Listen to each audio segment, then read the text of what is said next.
Hello Horror Hounds, a different kind of video from me today.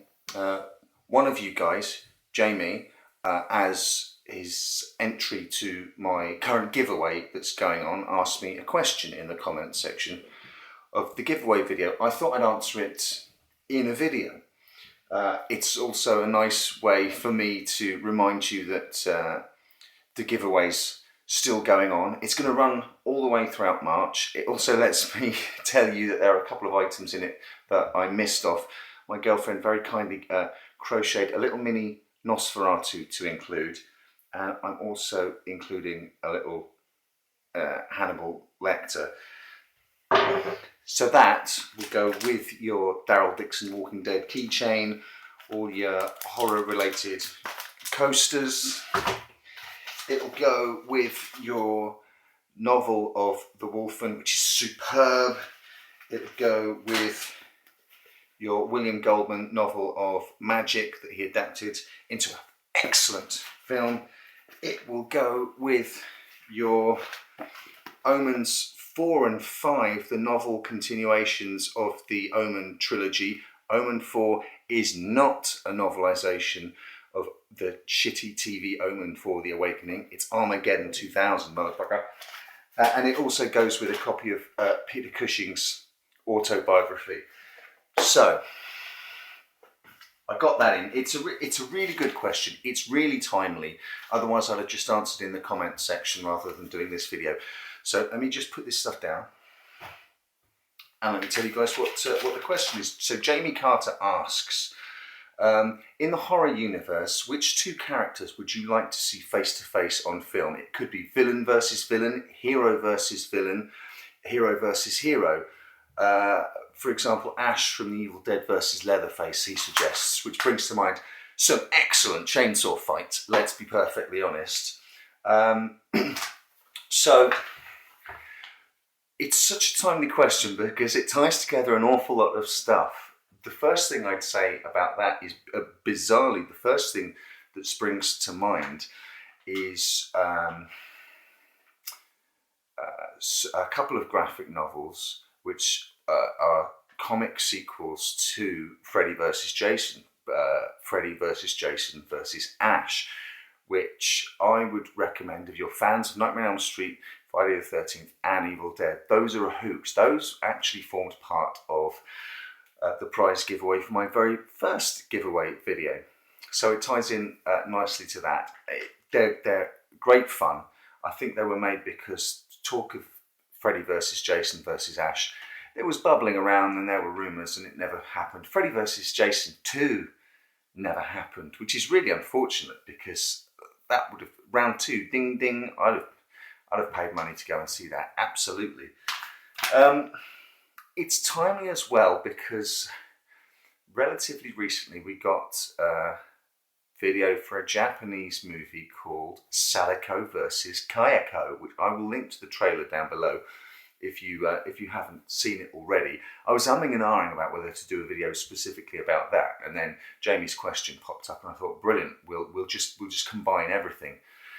That's going to be a really strange versus film. I'll be honest with you, when Freddy versus Jason happened, I was ecstatic, and as a fan, and as all of you would probably have done, you'll have gone, okay, how do the two mythologies, how are we going to combine the two mythologies? Between you and me, Freddy versus Jason, for all its flaws, is a hell of a lot of fun, and to my mind, it's probably the best Freddy vs. Jason movie we could possibly have expected. I love the blending of the mythologies.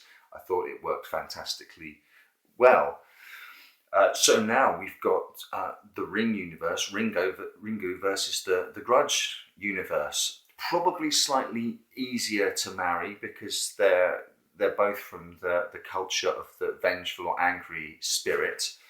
But man, whoever watches the cursed video in the Grudge house, they're goners. I'm intrigued to see what the story's going to be. Surely it's going to have to follow the human characters caught in between these two vengeful spirits, and Sadako is surely going to have more agency in those 7 days rather than pop up when the 7 days is ended. I'm imagining that her involvement will be more like, I don't know if you guys have seen the short film Rings that comes as an extra with The Ring 2, the American Ring 2, which shows that over the 7 days, the increasing effects of having watched the videotape becomes sort of like an endurance test and a thing that you try and see how close to the 7 days you can get before you show someone else the video and pass the curse on, and so weird stuff starts happening there. It's going to have to be like that, otherwise it's going to be all Kayako with Sadako popping up at the end. But it's going to be interesting, and it fits right in with the question.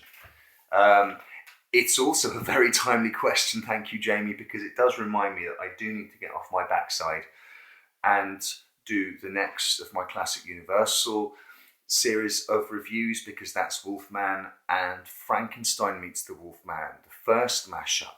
Now correct me if I'm wrong, either Frankenstein Meets the Wolfman is the first sort of grudge match or head-to-head or movie crossover, or it probably happened earlier with some of the Godzilla movies. I think Mothra had its own series before Mothra crossed over into Godzilla.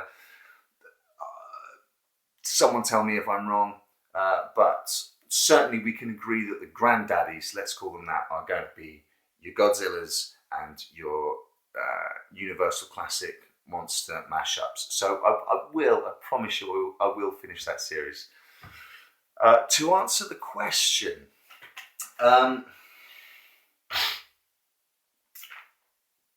one thing sprung to mind instantly. The very first thing I said as soon as I finished watching Tucker and Dale versus Evil for the first time, I turned to my friend and said, man, I want Tucker and Dale versus werewolves. I want Tucker and Dale versus vampires. I want Tucker and Dale versus hillbilly cannibals. Tucker and Dale versus the Texas Chainsaw Massacre. Yes, please. Just more Tucker and Dale movies. So the top and most honest and heartfelt answer to Jamie's question is basically Tucker and Dale versus anyone. Tucker and Dale versus the Universal Monsters. So Tucker and Dale versus Monster Squad. Tucker and Dale versus anyone. Tucker and Dale versus the Evil Dead. I'm going to stop saying, I've said Tucker and Dale now more times in that last minute than I ever have in the rest of my life. I'm going to stop saying Tucker and Dale now. Bubba Nosferatu would be nice for all the fans of Bubba Hotep. There were rumours of a sequel with Bruce Campbell again playing Elvis, not Elvis, but this time versus Nosferatu. So Don Coscarelli, please, can we have Bubba Nosferatu, please? Thinking slightly more outside the box, the question reminded me of a pub conversation I was having with a friend years ago about crossovers with the Hellraiser universe. We were joking about putting Doctor Who in the Hellraiser universe. We only got as far as a couple of lines of dialogue with the Doctor saying, my box is bigger on the inside, and Pinhead going, so is mine. And that's it. I think we were spitballing an idea of crossing over Batman with the Hellraiser universe. Maybe a 4-issue comic or something like that. The first issue would be Batman in detective mode, following fresh crime scenes where guys affiliated to the mob were found dead and eviscerated with bloody hooks and chains hanging all over their hotel rooms or their bedrooms and whatever rooms that they were getting killed in. And the end of Act 1 reveal would be that at first it looks like it's the Riddler doing this, and then as Batman gets hotter on the trail, what he finds is that the Riddler, obsessed with riddles and puzzles, solved the configuration box and is trying to stay a couple of steps ahead of the Cenobites and basically throwing souls left, right and centre over his shoulder so he can keep ahead of them. A little like how Kirsty does in Hellseeker, 5 souls for her 1. So the Riddler is sort of sacrificing crime bosses and things like that to try and find a solution beyond the solution of the puzzle box. We didn't get much far beyond that. I guess the final episode would be the final act would have to in some way involve Batman and the Riddler in hell working together to try and escape hell. Does that sound crazy? Does that sound corny? I don't know. I thought it would be... Oh, the other idea I had, sorry, looking at my notes, because I just sort of ran with the Hellraiser idea and wondered how it would be to have a sort of Saw 3.5. So Jigsaw dies in Saw 3, and then we follow the Earthbound people in the continuation of the Saw movies. What about if Saw 3.5 we followed Jigsaw's soul into hell, and he, using his own survive at any costs, life is precious ethos, had to endure a succession of Cenobite traps in hell to sort of win back his soul or something, I don't know. But yeah, put Jigsaw in the traps and have the Cenobites be the people that are setting the traps in hell for him.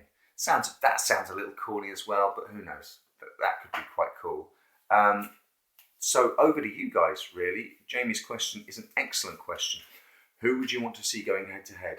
And like you said, it doesn't have to be villain versus villain. Do you want to see Jamie Lee Curtis go up against Michael Myers one more time? Because we're forgetting Halloween Resurrection. Do you want to see Nancy back against Freddy one more time? Would you like to see, as happens in Freddy versus Jason versus Ash, the comic stories, all the survivors from the Nightmare on Elm Street series and all of the survivors from the Friday the 13th series, I mean, all of them get together to form a team to try and take down both of them. Apart from Tommy Jarvis, he doesn't play with teams very well. He goes out on his own and does his own thing to kill Jason.